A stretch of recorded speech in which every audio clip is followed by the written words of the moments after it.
I can live here comfortably, happily, till who knows when. Anybody else feel that way? Yeah, awesome. So it's kind of the waterfalls, the lakes, and of course our hiking trails, our wildlife. All right.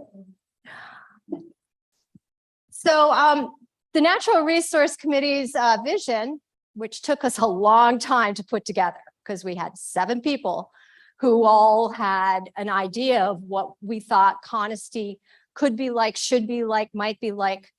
So our goal, our vision will continue to be an inspiring and desirable location where owners, residents, and guests feel connected to the beauty and harmony of the pristine natural surroundings. Not everything here is pristine natural surroundings. We have parks, they're not pristine natural. They're very well maintained and they're very functional.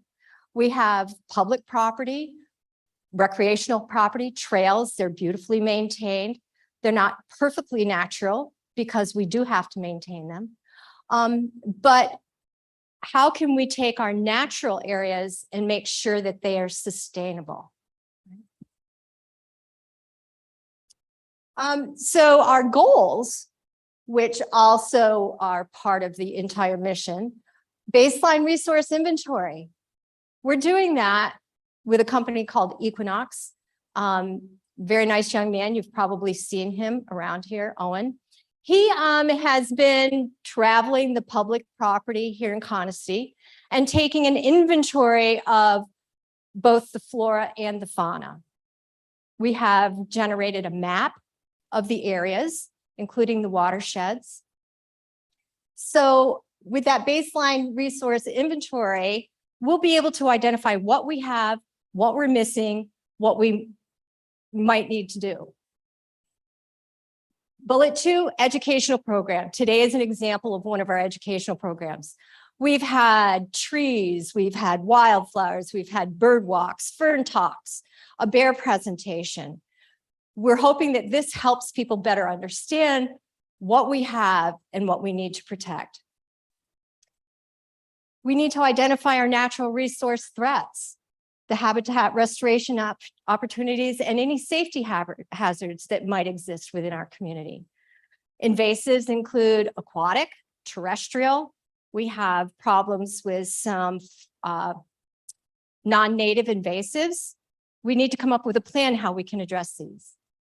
Ultimately, we wish to prepare, will prepare, have already started to prepare, I should say, a living document, stewardship plan.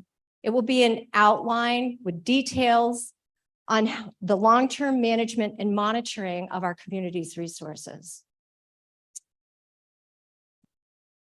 Our principles, we're going to listen to stakeholders, and that includes you.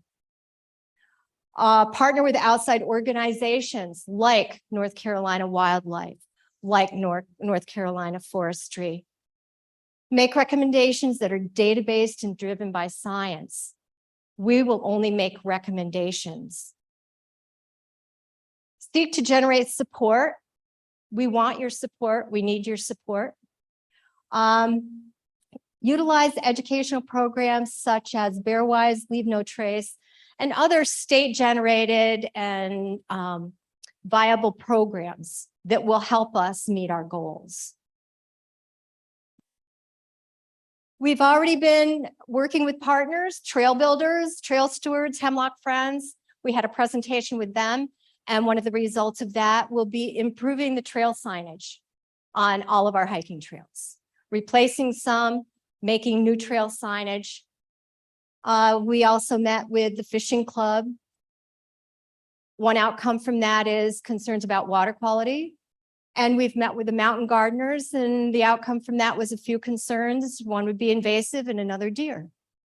So we also liaison with the board and the general manager, general maintenance, property owners.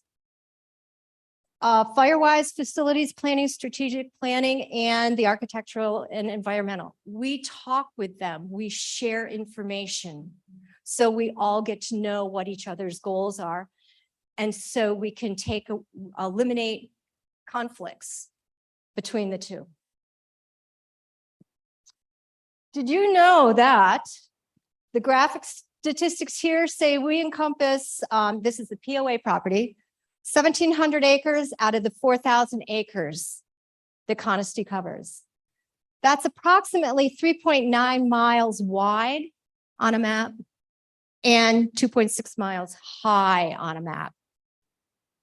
Elevation range, 2320 to 3280. 4 lakes. Most of us are familiar with all the lakes. I think there's one I haven't been on. 32 to 81 acres in size. That's a lot of water. Linear feet, about 30 miles of streams and over 18 miles of maintained hiking trails. Fortunately, I can say I've been on all but one of them. What does the inventory cover? Oh, by the way, there is Owen and there is Laurel. Where's Laurel? She's hiding. Okay. Oh, there she is. We had the opportunity to hike with Owen one day. Great opportunity, torrential downpour. We were drenched by the time we got done, but it was lots of fun. Biodiversity, natural communities, landforms, hydrology, biotic, abiotic, flora, fauna, rare. I know you can all read. Green space, but it might be too small for you to read. Undeveloped lots. Okay, so this is kind of important. The inventory includes POA green space, POA undeveloped lots, and public recreation land. That includes lake access areas and the hiking trails. This inventory does not include the lakes or the golf course fairways or greens. Okay. Stewardship plan, major issues being addressed. Wildlife management. Habituation seems to be the #1 concern here. Because we love our wildlife or used to love our wildlife, there were some habits that were developed that caused these animals to come to us for food instead of staying in the natural environment. That's what habituation is, along with some other, putting out garbage or whatever and not making sure it's secured, or, the animals are opportunists. Water quality. We have a task force right now that will collect lake water data, establish a baseline, and determine what needs to be done in order to ensure that the quality of water in the lakes is maintained or improved. Forest management, what does it mean for long-term sustainability? Protection of our natural habitats. What threats are out there? How can we improve the natural habitats? What can we do differently? Flora and fungi, again, protection, the trail system, what it is now versus what it's going to look like, new and improved signage, and rules and regulations. What recommendations can we make to improve the rules and regulations? Our activities, education and communication. iNaturalist. We have probably 24 people who have actively added photos to the biodiversity inventory. And if you're not familiar with that, there's a link to the iNaturalist on the website, and we would love to have you taking photos and uploading them to help our inventory. Organized focus on Conisty outings and presentations. I already talked about those. Publish announcements. Did you know? Has anybody read any of the did you knows in the Friday flyer? Yes. All right. Publish news articles and promotions in the monthly CFE newsletter. We're trying to get the word out there. Maintain the natural resource website to provide information. Liaison work, meetings, more meetings. Communicate and coordinate with other committees.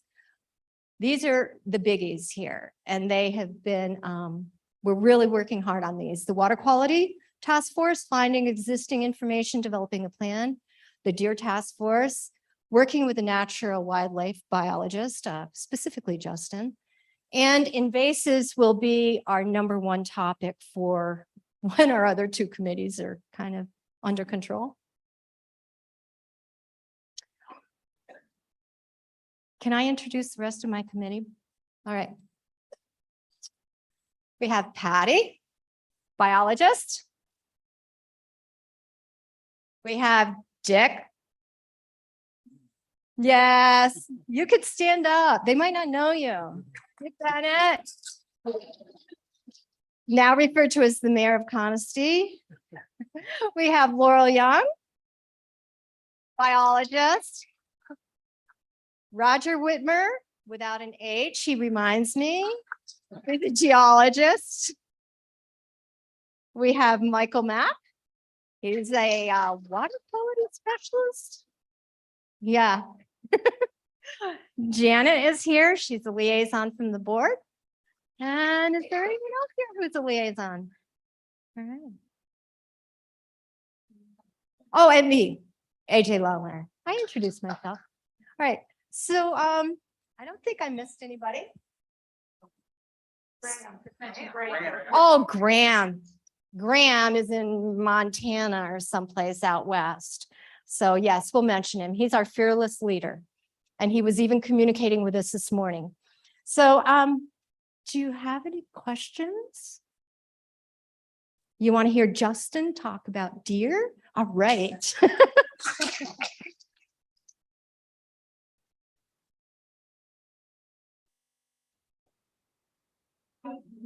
All right. Justin, that they said I should introduce you. I'll introduce myself. I'm good. You gave me the mic. I'm not giving it back. So my name is Justin McVeigh. I'm your district wildlife biologist. I work for the North Carolina Wildlife Resources Commission. We are the state agency that's responsible for the conservation of wildlife in North Carolina. I cover the western 12 counties, and I have my fingers in a lot of different roles. I basically provide technical guidance to folks, meaning if people want wildlife on their property, I can come out and say, hey, we need to cut this timber, plant this, and get that wildlife habitat going. Or if folks don't want wildlife on their property, I can come and say, here's how to mitigate that, get rid of that. Most of that is related to bears and Asheville. I'm not happy about that. I also monitor for diseases. Turn over podiums. One sec here. Monitor for diseases, kind of deal with regulations and change those hunting regulations and other ones. Because we have elk in my district, I get to be the elk biologist, which is a lot of fun. So I just get to do a lot of different things. Today, I was specifically asked to come and talk to you folks about white-tailed deer. I'd like to give you a little history. This is not my first time at Conisty talking about deer.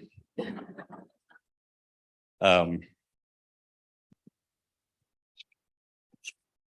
public speaking class in college told me not to have gum in my mouth when I'm talking. So excuse me. Sorry about that. I started out here in 2012, and soon after, some folks from Conisty asked me to come and ask some questions about deer in your community. A couple of years later, same thing. A couple of years later, same thing. And here we are, 2022. But this is the first presentation that I've given. So hopefully, if I'm good enough, you'll never ask me to be here again. But no, thanks for having me. So we're going to talk a lot about white-tailed deer, a little bit about the biology. We'll talk about overpopulation. That term gets thrown around a little bit. This is a real brief presentation part, but I imagine you guys have questions, and I'm, at the end of my presentation, be happy to try to answer all those questions the best that I can. I'm missing stuff.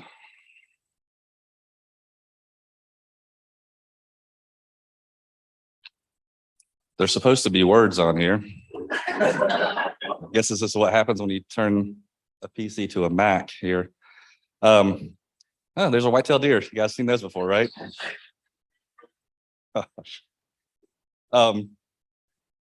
So that slide was talking about, just we have deer, what kind of things do they like? The basic habitat components. So the basic principle of wildlife management which is a large part of what I do is to provide and maintain appropriate successional stages and cover types and a suitable arrangement for the desired wildlife species. Now, since we're speaking about deer, those different serial types you can see are on this chart here. You look up top, you can see white-tailed deer, bobcat, fox, and wild turkey span a really far distance. So they're going from pretty much bare fields all the way to your mature forests. They need those different habitat types to meet their different requirements. So they need food, cover, water, and space. Individually, one of those habitat types is not going to provide food year round. So deer need multiple places to go to have food. What do deer eat? So a really important part of their diet is going to be in the fall and early winter and oak trees. They prefer to have white oaks. There are less tannins in white oaks, but they will eat all the different oaks. There's also other hard mast that they rely on, things like black walnut, hickory, beech, and hazelnut that are important food sources here in Western North Carolina.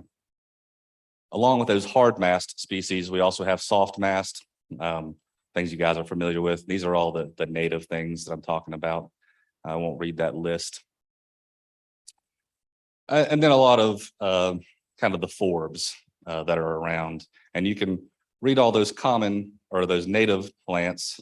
And you can also see at the very end, there is a non-native plant that is really common for a deer diet, especially in a community. So things like hostas, deer really like those. A little bit about breeding.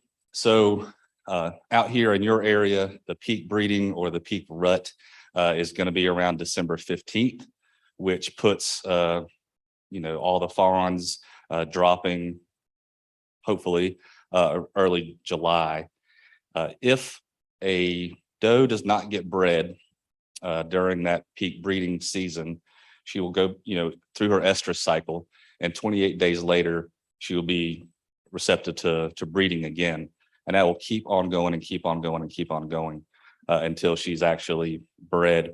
And that's the reason why you guys may see fawns, spotted fawns in July. You may also see spotted fawns in December. Right now, probably out in Transylvania County, the sex ratio of white-tailed deer is a little skewed. Preferably you want 1-to-1, and you guys probably have a lot more does than you do bucks, which results in, take some time for those bucks to get around to all the ladies.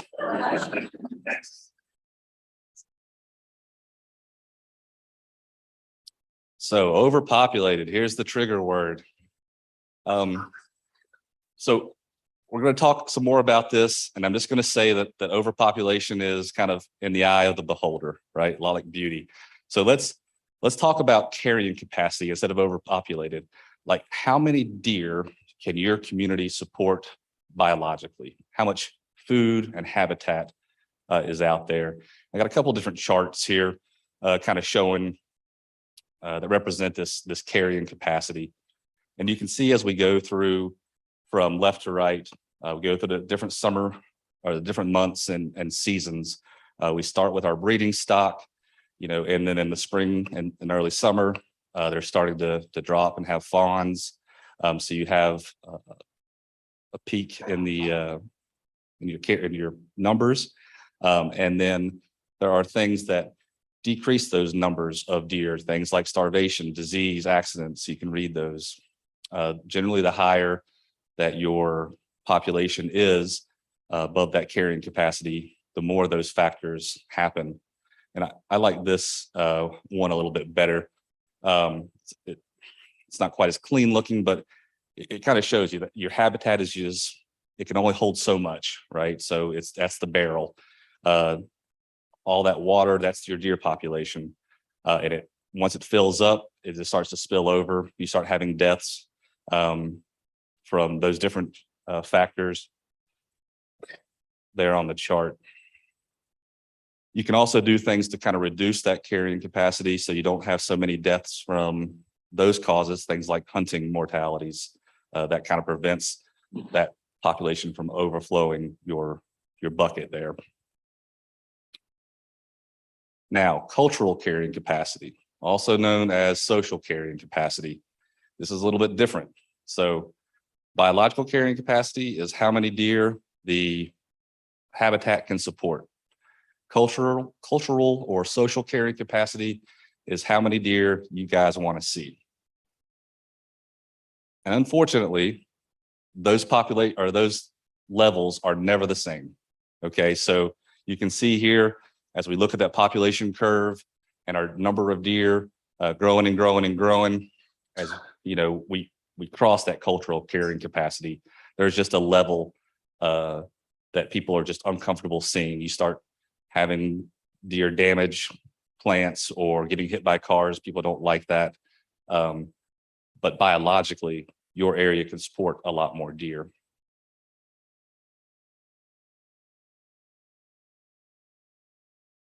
Now, before I go any further, this isn't my first rodeo with communities and deer. This isn't my first rodeo with communities and bear, turkey, geese. It doesn't really matter. With any community that I've ever worked with that are discussing those animals, it's always 50-50 between the folks that want the animals here and the folks that don't. It's probably going to be the same thing here. Okay. I'm not coming up here to tell you one way or another what you should be doing with your population of deer. I'm just kind of giving you the basics and going to answer some questions. The way the Wildlife Commission manages populations is really more countywide. We look at one specific metric called harvested antlered buck per square mile. That metric kind of gives us a really good picture of how the deer population is doing, but it is at a countywide level. That number for you guys is 1.47, which isn't super high, but it's not super low. We shoot for at least 1.0 or higher. Once we get above that 1.0, that's when we start thinking as wildlife and deer managers, that's when we start thinking about increasing doe harvest. Doe harvest is what drives your population. You only need males for one time a year. It's really those does that are going to drive your population. I should have had those as slides. I'm sorry I didn't, but I just wanted to kind of discuss those things and give you guys a little background knowledge on how we are doing things. And because we do things on a county level, it does make things a little more difficult because you have conesty with some early succession habitat. And then you have other places, which is just a lot of mature forest. Mature forest doesn't offer great deer habitat, except for a couple months out of the year when the acorns are dropping.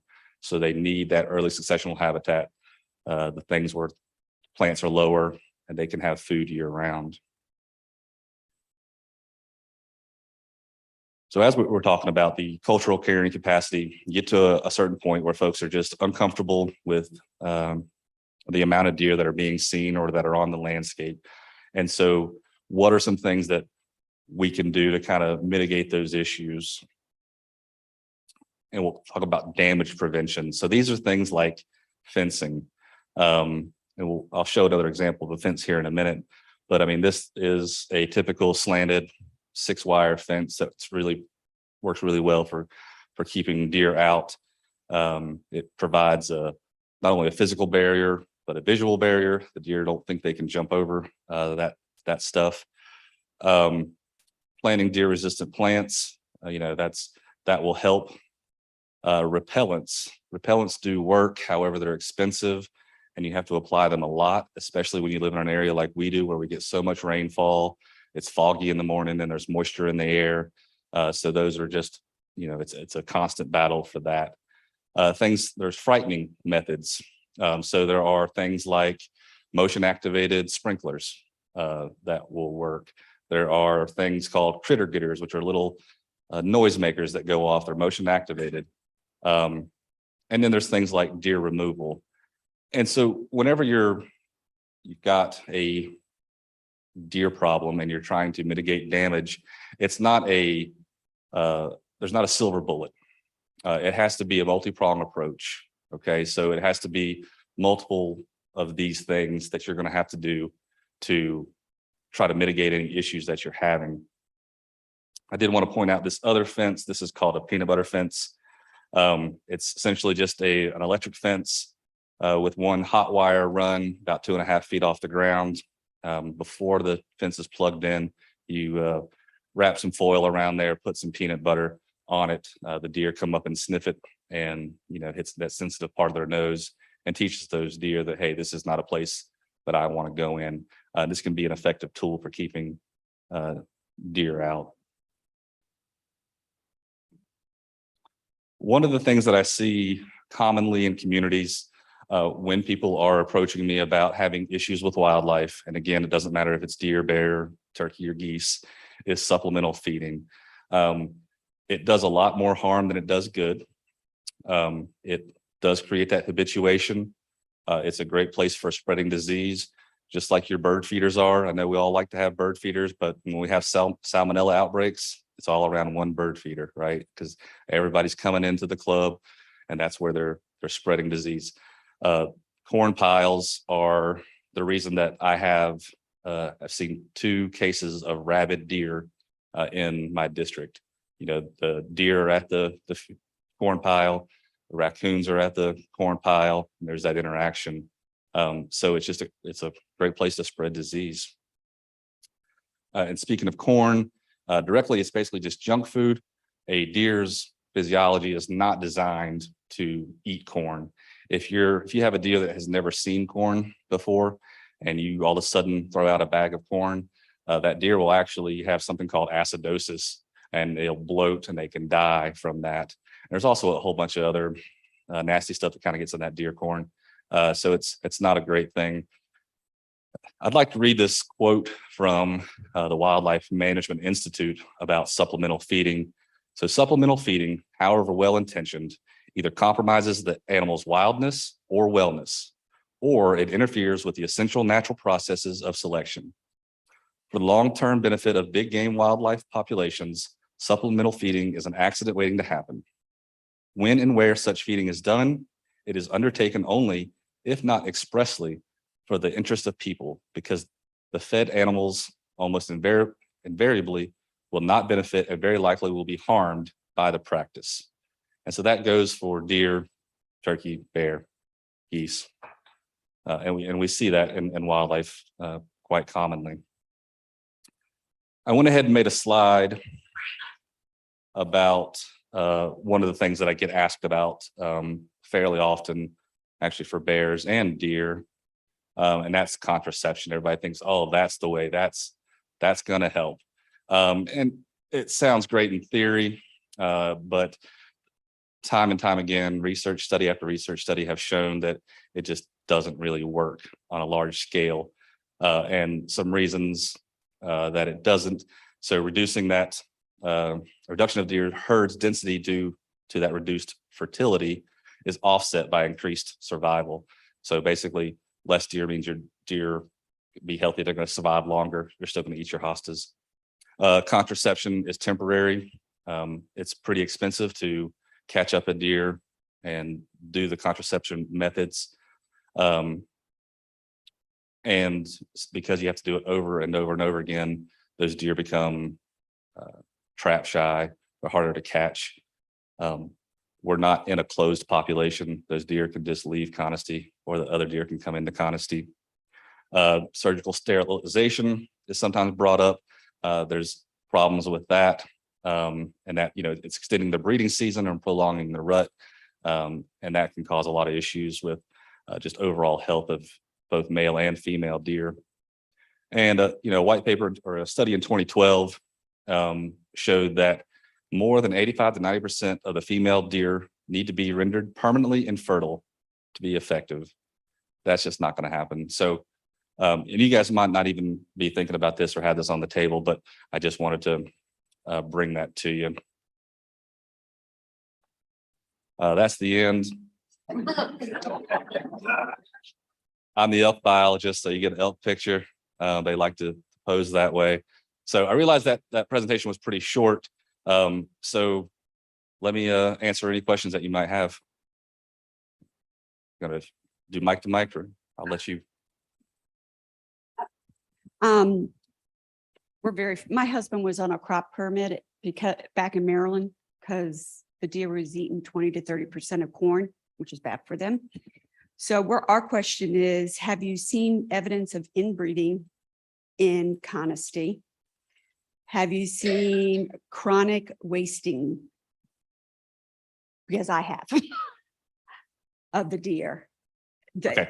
chronic wasting disease. Okay, so for you guys that don't know, let me answer those questions. If you got more, let me get those first and then we'll go.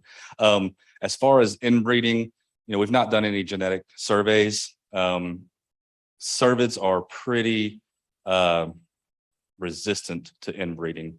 We started our elk population with 50 deer or 50 elk, and now they're up to 250 and doing pretty well. So I don't think there's any issue with inbreeding. Most of the time when you do start seeing inbreeding in cervids and white-tailed deer, cervids are the family of deer, you'll see like the bottom jaw start to extend out, and we don't really see that anywhere here. Back when Biltmore Vanderbilt was reintroducing deer, he brought in deer from a lot of different places. So North Carolina, especially the mountains, actually has quite a good stock of various genetics. So it would be, and because you're not a closed population, you don't have a 10-foot fence around Conisty, they have opportunities to breed. And you're 4,000 acres. So still there's plenty of space. The second question was about chronic wasting disease. Chronic wasting disease is a very, very serious deer disease. It's always fatal. It was first discovered back in the 70s out in Colorado, and it's slowly moved eastward. Back in 2002, the disease was discovered on this side of the Mississippi, and that raised a lot of alarm bells. And at that point, we stopped allowing folks to bring in live deer into North Carolina. As of this past hunting season, up until this past hunting season, North Carolina was CWD free. We have never detected chronic wasting disease. This past hunting season, we did detect one over in Yadkin County, which is kind of the foothills of our state. And then not too long ago, a second deer tested positive about a mile from there. We've been doing CWD monitoring forever. And we do it every single year. We're picking up roadkill, we're getting a hunter harvest, and we've not seen it in this area, not detected it. Things that we have detected are things that sometimes people get confused because it's 3 letters, EHD, which is epizootic hemorrhagic disease, or black tongue or blue tongue. The great thing about wildlife diseases is that they all look the same. You get animals that are lethargic, they start kind of getting skinny. Well, we see constantly female deer nursing their fawns, and they're emaciated. You see their bones, you see all their ribs. When this time of year, they should be like really plump. And the females, many of them, at least on our street or around our street, are extremely emaciated. So this time of year, this is kind of a hard time. The late summer is a hard time. It's not great that our peak breeding is when it is and our fawns are dropping at the end of July. It would be better if our fawns were dropping in May when there's more vegetation. By this late summer, stuff starts to die off, and it's a lot of stress on a doe to nurse, right? That's hard on any body. But that's not disease related at all. And, it's pretty common to see when a deer is nursing to start seeing ribs. Plus, during this time of year, they have that winter coat, that summer coat, which is a lot thinner, for obvious reasons. And it just makes you see those ribs. But from all the surveillance, all the stuff that we do, looking at diseases, working check stations and all those kind of things, overall, our deer population is still really, really healthy, even in Conisty. My last thing is our ecosystem is not imbalanced because we have so many deer. We don't have enough bear that will actually eat the deer. Have we thought of bringing in a pair or 2 pair of red wolves? They're extreme. Wait, you don't understand red wolves. They have a bad name, but they're not. am I correct? They're extremely scared of people, but they are notorious for bringing in a balanced ecosystem. A deer will come up to you, bears come up to you. A red wolf will not come up to you. And they're continually introducing them to balanced ecosystems. So Am I correct in that statement? not exactly. Not exactly. I just happened to have gotten my master's looking at red wolf and coyote food habits on the coast. So I know a little bit about red wolves. So back in the 80s, they tried to reintroduce red wolves to the Great Smoky Mountain National Park. It didn't work, mainly because of diseases and distemper for one. And secondarily, it was really hard for the biologists to find dens. Yes.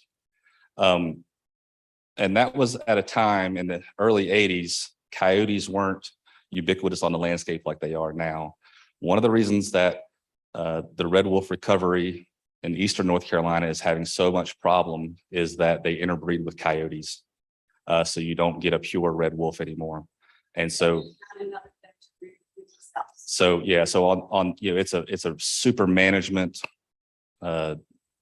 dependent thing on the coast where biologists have to catch coyotes, sterilize them as placeholders, and put them back out on the landscape.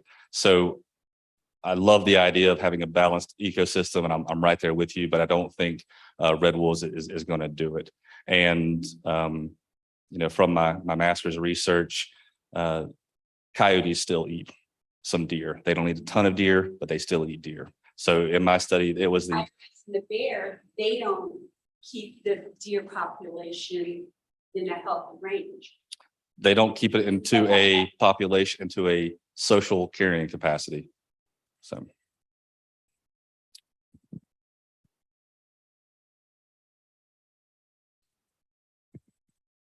Hi, has there ever been a study as to how many deer per mile in Transylvania County there are? No, we use, as I was explaining earlier, that harvested buck or harvested antlered buck per square mile. And we use that across the state. And we've just discovered that one metric really gives us a great outlook on what the population is doing. So you look at a place like Transylvania County, which is 1.4 antlered bucks per square mile. And then you look at a place like Wake County, and it's like 3.5, and there's roadkill everywhere. So, you know, you can kind of see just using that one metric is a really good barometer of what you've got on the ground. A microphone. Go on me. I can hear you. In your opinion. I don't think I need it. They can't hear you. They're recording the stuff, so I guess they have to have a mic so they can be recorded. In your opinion, do you think we have a population problem in Coniston with deer? We're overpopulated. I think you are at your cultural carrying capacity. So I do not think that you are at your biological carrying capacity. So as I mentioned, I came out here in 2012. Coniston looked exactly like this. When I came out here in 2014, Coniston looked exactly like this. When I came out in 2017, Coniston looked exactly like this. So it's not changing. You've definitely got some deer damage. I see it in the mountain laurel and the rhodos, you know, where they've eaten those. I definitely see that. It's not widespread, or it's not uniform everywhere. You don't have a 5-foot browse line across the whole development, but you are not at your biological carrying capacity. At the end of the day, I'm managing the resource as a whole. Whether or not Coniston wants to reduce their population of deer or not, either way is fine with me because the resource is not getting harmed. It's going to be up to you guys to decide what y'all are comfortable with. Roger, I'm just going to let you be the mic guy, and I'll. Hi, I was wondering if you could explain why, when you're driving at night down a road, the deer will sometimes look up in the distance and you'll see their eyes glow. and they'll wait for the last second to jump in front of your car. It's a conspiracy with the insurance company.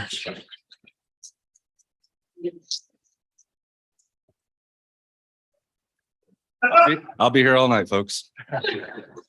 Quick follow-up. Is there a secret deer Morse code that you can share with us that we can tap on our horn that communicates them not to do that? No, so to try to answer your question and not be silly, all animals have a flight range. There's a range that they're comfortable with stuff not.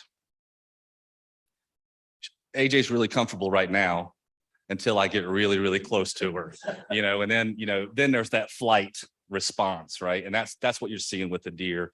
The deer see you up there like, oh, that's not a big deal. But then you get closer and closer and then they freak out. And probably partially because there's not any harm that are done to these deer and they are getting fed, they kind of lose their fear of humans and cars. And so that kind of flight circle is even smaller for the deer in communities like that. They're just acclimated. And there is no Morse code. Really the best thing to do is try to drive with your bright lights as much as you can. Be smart about times of year when deer are going to be more active, the fall, or really for you guys, December is still going to be a really active time for deer movements. I was wondering if the angle of the shadow of your headlights when they got close, when the car gets extremely close, the shadow starts moving quickly. Does that have anything to do with it because our eyes are on either side? It could be. I don't have an exact answer. You got it. Somebody in the back there. I was just curious, what is the life expectancy of a deer? It varies, but generally a couple of years. Just a couple. Yeah. And as far as deer and bear interaction, if a bear comes across a deer, does it attack it, or do the deer scamper, or are they not bothered by it? So bears are opportunistic critters. They're going to eat whatever's available. If there is a deer that they could get, sure, they'll go after it. They're more likely to go after a fawn or something smaller or a sick deer than they are an adult deer. Deer, even though they're not scared of your headlights and your cars, they know when the bears are coming.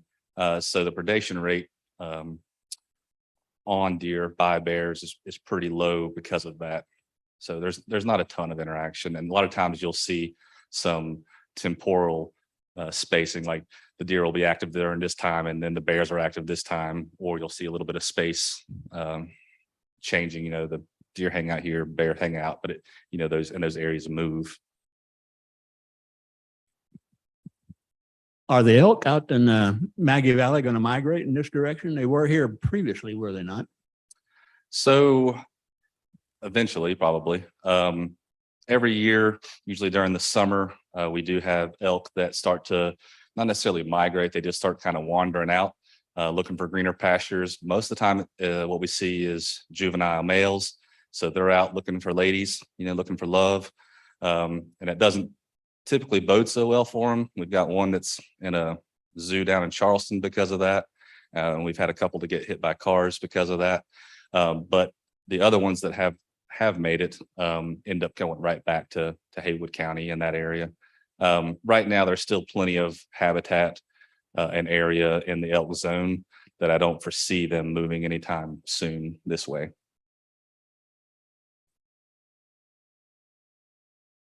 I'm going to let Mike guy, Roger, he's going to give you the mic and then I'll answer your questions. I'm not ignoring you. I'm just waiting for the mic. Hi. I was just curious talking about bear. I realize we're talking about deer, but it seems as though the bear population at Conisty has increased. And have there been studies? Do we know to what degree it's increased? And does that put the competition between the deer and the bear for just food and whatever? Sure. So we don't have with deer, we've drilled it down to countywide data and numbers or estimates. With bear, we don't have that fine of detail. What we do have is the mountain bear management unit. And I can tell you that that number has been increasing about 5 to 6% per year for the past number of years. We have met our management goal. We have restored the bear population to their previous glory, and we are ready for them to stop. We've got nice, healthy bears. We would like to have that bear growth. That's after hunting season. We would like for that bear growth to be around 0. Bears are omnivores, so they have a very, very diverse diet. There's not a lot of food resource competition between them and deer. Yes, ma'am. Since there is no hunting in Conisty Falls, how would you go about culling the doe population within the community? So I work for a conservation agency. So conservation is wise use. So that being said, I don't like culling. I would allow hunting. There's no reason for a community like this that it wouldn't be safe and be doable if you were to decide to go that route. Hunting. Yes, sir. No, we shouldn't be on the lookout for white fans with people with long poles and big hoops with. No, because I would rather see, that this is free range organic protein running around, right? I'd rather see it in my freezer than at the landfill.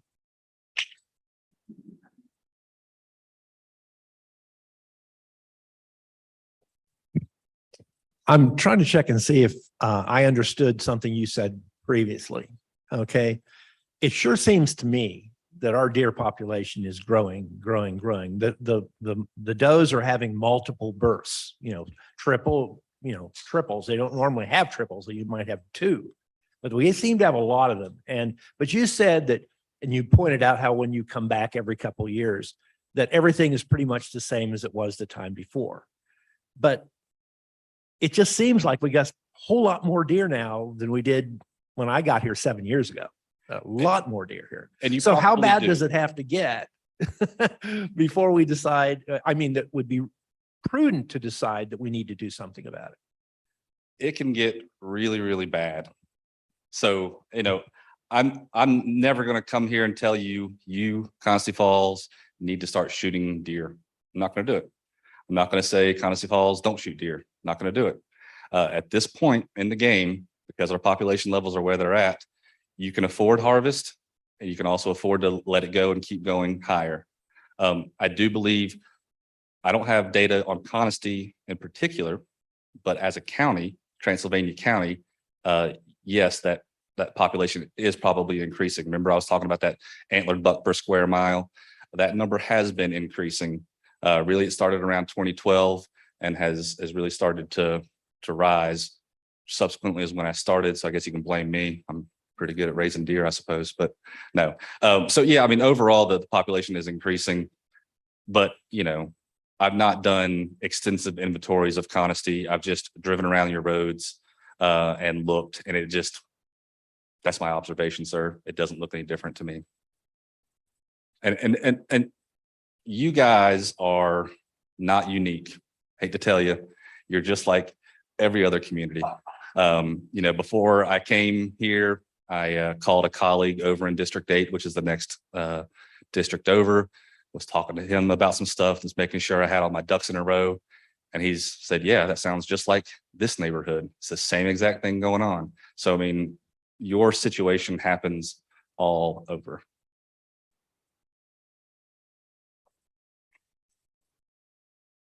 One more question for Sure. me. My grandson had Lyme's disease last summer, was not a good experience from the deer ticks here. It was confirmed. He was on 2 months of antibiotics.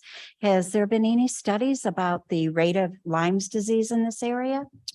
Yeah, so unfortunately, there have been studies on deer and Lyme disease, and unfortunately, those studies are conflicting. They don't really, put the bullseye, hate to say that, on one as opposed to another. So can deer carry Lyme disease? Absolutely. Is that the only animal that carries Lyme disease? No. Are deer the reason that our human cases of Lyme disease is increasing? The jury's still out. I mean, I've looked at the data and I'm not convinced one way or another. And I've asked epidemiologists the same thing, and they tell me the same thing. It's still kind of gray, and we're not seeing conclusive evidence one way or another, but it certainly is a possibility.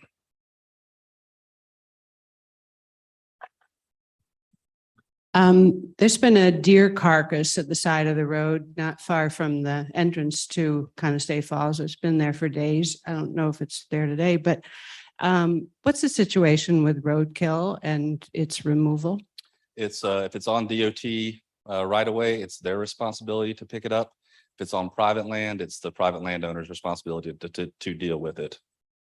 We will opportunistically collect, especially like right now when we're looking for samples for chronic wasting disease.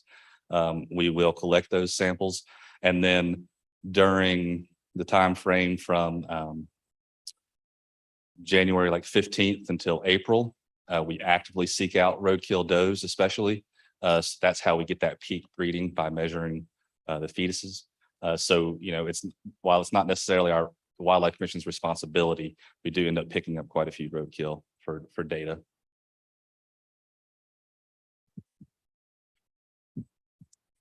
Have the other communities noticed that an increase in development of what was once green space or wooded properties increase the deer population to move into other areas seeking food? So you're asking that when there's more development, you start seeing more deer in other areas? Yeah, I mean, that's pretty much with any critter. You start, if you got a bunch of spots and then you start putting houses in those spots, well, the deer are now combined into what was 20 acres and now it's 10 acres. So you start seeing those deer more and more often. We see that with bear quite often, and we see it with deer. So that's pretty common. Yes, ma'am. So could that also be why we have a perception that there is more deer, are more deer here now than were in the past? So she was asking if the development of houses in this community and that causing the deer to kind of be congregated in areas at a greater density, could that be the reason that folks are thinking there are more deer in Conestee? I can't answer that. That it could be. I'm not saying yes or no. I'm just saying, sure, that could be. Makes sense, but it also could not be. I don't know. And yet, if you hike these trails around here, you rarely see a deer on a hiking trail. But if I sit on my front porch, I'll see a half a dozen a night. Where are the groceries? They're on your front porch. They're outside your front porch. Right. So as I mentioned earlier, deer will use the woods all year round for cover, but there are only groceries in the woods for a couple of months. And especially with most of this stuff that I've seen, you've got a lot of mature forest, it's closed canopy. When you walk underneath there, you might have some rhododendron and mountain laurel, but there's no other palatable forbs or vegetation on the bottom. So they're going to go there for the acorns. And then otherwise they're going to your yard and looking for clovers, hostas, geraniums, whatever. So if we removed all the potential landscaping plants they may eat and we quit feeding them entirely, would it change our carrying capacity? It could theoretically change your carrying capacity, yes.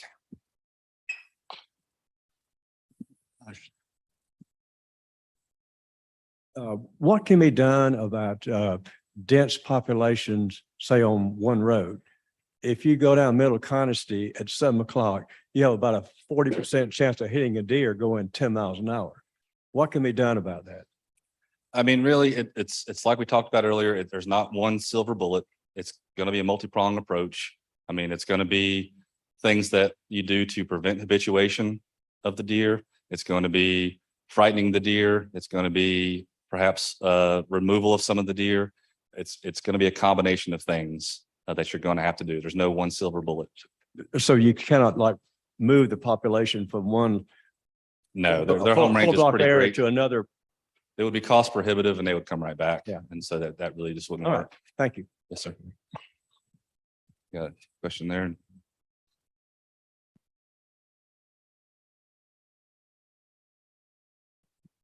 I know that golf courses use a multitude of chemicals on their property to control various things. Some of them, can be quite toxic. Does our grounds crew take in consideration for anything of the toxicity of the stuff that they apply to the course to, Well, I certainly can't answer that because I don't work for Conisty. But as you know, I managed game lands for a while and I had my pesticide applicator license. And with that license, you are responsible for applying pesticides in a controlled manner and in a prudent manner. So there are certain pesticides you can use near water. There are certain ones you can't. There are limits on how many, how much you can use and how often you can use those. And all those things are designed to prevent any kind of toxicity buildup or transfer to any critter. But I don't know what Conisty does themselves.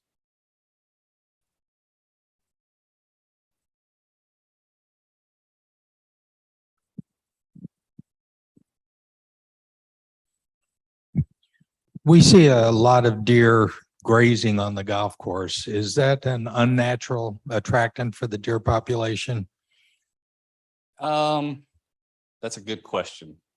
Because it's like what, Bermuda grass? I don't know what the grass is on a golf course. I don't play golf. You don't see Sasquatches on golf courses. So I don't know. I mean, it's a grass. I'm sure there's some clover in there.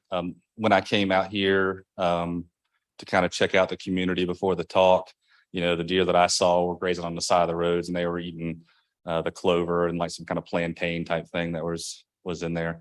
I don't know if you could consider the golf course. I mean, yes, it's unnatural. It's a golf course in the mountains, but I don't know about the grass specifically.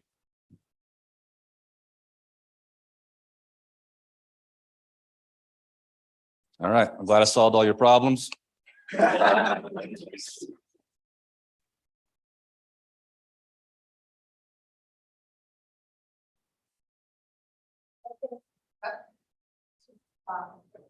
want to thank everybody for giving up an hour of this sunny afternoon to be with us. You can contact us, meaning the Natural Resource Stewardship Committee. Patty, would you like to give them that link where they're supposed to email questions? It was in the Friday, it was in the Friday flyer and in the Conisty Falls newsletter, but messages do get to us. Oh, do you have a question for me? Is the committee going to take all the information that we've received today and go back to our general manager and the board and tell them what we can do to eliminate our herd or reduce it for its effectiveness to all of us gardeners? We love them, but we don't need as many as we got. What we will do is we'll collect all the information and the data, see what else needs to be done and looked at. A survey will be coming out to gather public opinion from people who are not here. And then we will be making recommendations. I would just like to ask one question, and I'd like to get a straw poll of the people in the room. If you have the guts to put your hand up either way, I would just like to know if we could devise a plan to reduce the herd safely. How many in a room would be in favor of that, or at least looking at it? Okay, because I'm told that any movement in that initiative is going to come up against deep opposition from the vast majority of Conisty people. And I don't believe that. And there is lots of good things that we could do by having a controlled hunt here. We could be giving a lot of meat to charities. We could have it in the Overlook. The point is, I just wanted to know whether or not it's so overwhelmingly negative or overwhelmingly positive. And I got the answer I was looking for. Thank you. I'd like to counter that. I think there's a lot of people that enjoy seeing the deer here in Conisty Falls. When we moved here years ago, the first thing you see in here is a lot of deer. If you don't like deer, this isn't a good place to live. But I will say that from doing a little study online, you cannot hunt deer in the state of North Carolina unless you have a deer hunting license. You can't hunt deer on somebody else's property without their permission. So if you live here and you own property, correct me if I'm wrong, the property owners don't have to allow any hunting on their property. So you don't have to allow any hunting on your property. As a property owner, you don't have to have a license. You just have to have a big game reporting card to harvest deer on your own property. But you cannot hunt on somebody else's property without written permission. You are correct about that. I would like to see the hands of all the people who would not want the deer to be lessened.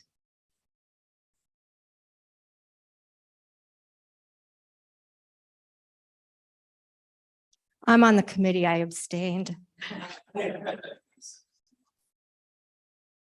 I would like to see it lessened just because of the health of the deer, because the Conisty Falls is not the community able to support as many deer as we have. However, if we did a control kill and we didn't do it on private property, but like they did it where I moved from, they would have SWAT come in at night with silencers and only take out a specific number of deer. And that deer meat always went to soup kitchens. We probably wouldn't allow that, ma'am.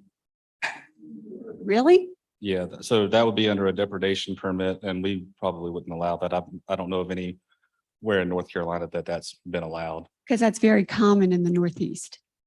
I guess you know that. But to that, I mean, if your goal is removal, you could remove a specific amount of numbers just by allowing hunters to come in. You just have to say, we only want you to shoot 2 deer. We only want you to shoot 4 deer, and you can control that. And I mean, it's basically up to your community, but it wouldn't be done by the commission. We wouldn't regulate it. It would just be you guys do it.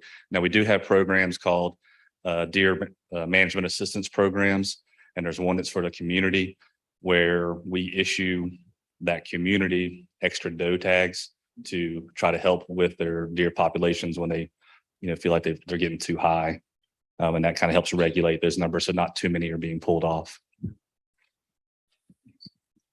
You all talk about the deer, but you have to look at the whole picture. They're destroying our forest. I watched a herd in my backyard for 2 days that literally stripped it of everything. They were there for the acorns, but they stripped it of everything. I don't know how many walk around and not on the trails, but there is nothing green on the floor of this community. They eat anything that comes up out of the ground. So you walk through our forest and of course, all you have is trees. There's no shrubs. There's no weeds. There's no grass. So you have to take the whole picture, Managing the deer is managing your forest and your water and everything else, so look at the whole picture and not just your landscape. Sure, that's dessert. Look at I got dessert. But look around and look at a healthy forest and you have shrubs and bushes. You walk through our forest, you don't have shrubs and bushes except for rhododendron. Thank you.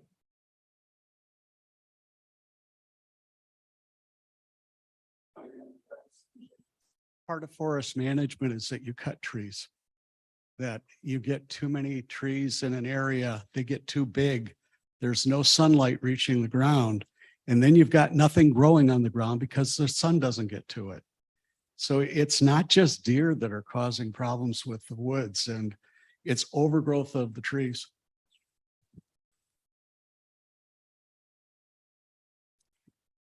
We have another question. Is this? Do you see a bark damage from deer eating bark in the wintertime here? I don't know about Conisty in general, but generally in my district, I don't see that. Not on mature stuff. On those small, young, tender plants, yes, or new trees perhaps, but not a ton. All right. Well, thank you, everybody. We appreciate your participation.